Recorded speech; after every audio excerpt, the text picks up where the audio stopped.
ਮੇਰੇ ਚੰਮ ਦੀਆਂ ਜੁੱਤੀਆਂ ਕਰੇ ਸੋਈ, ਜਿਹੜਾ ਜਿਉ ਦਾ ਰੋਗ ਗਵਾਵਦਾਈ, ਭਲਾ ਦਸ ਖਾਚਰੀ ਵਛੁਨਾ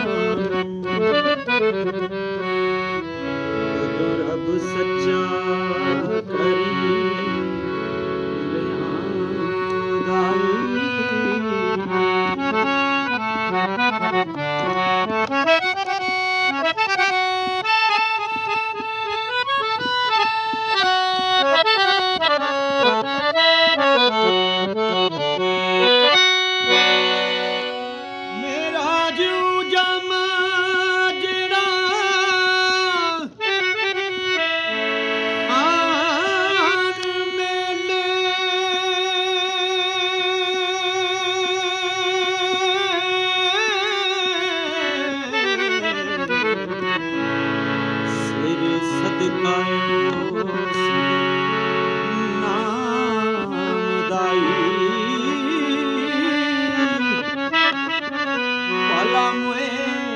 ਵਿਛੜੇ ਕੌਣ ਮੇਰੇ,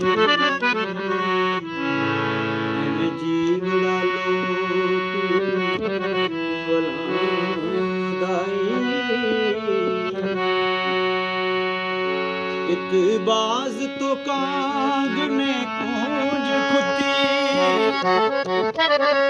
ਵੇਖਾਂ ਚੁੱਪ ਹੈ ਕਿ ਕੁਰਲਾਵਦਾਈ।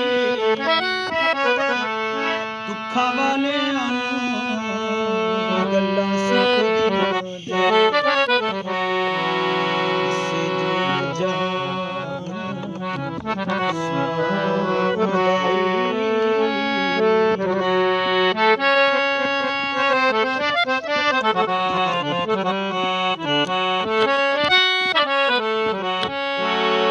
ਇੱਕ ਜੱਟ ਦੇ ਖੇਤ ਨੂੰ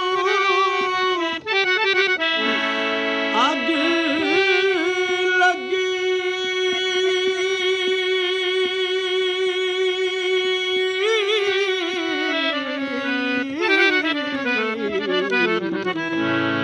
ਵੇਖਾਂ ਆਣ ਕੇ ਕਦੋਂ ਬੁਝਾਂ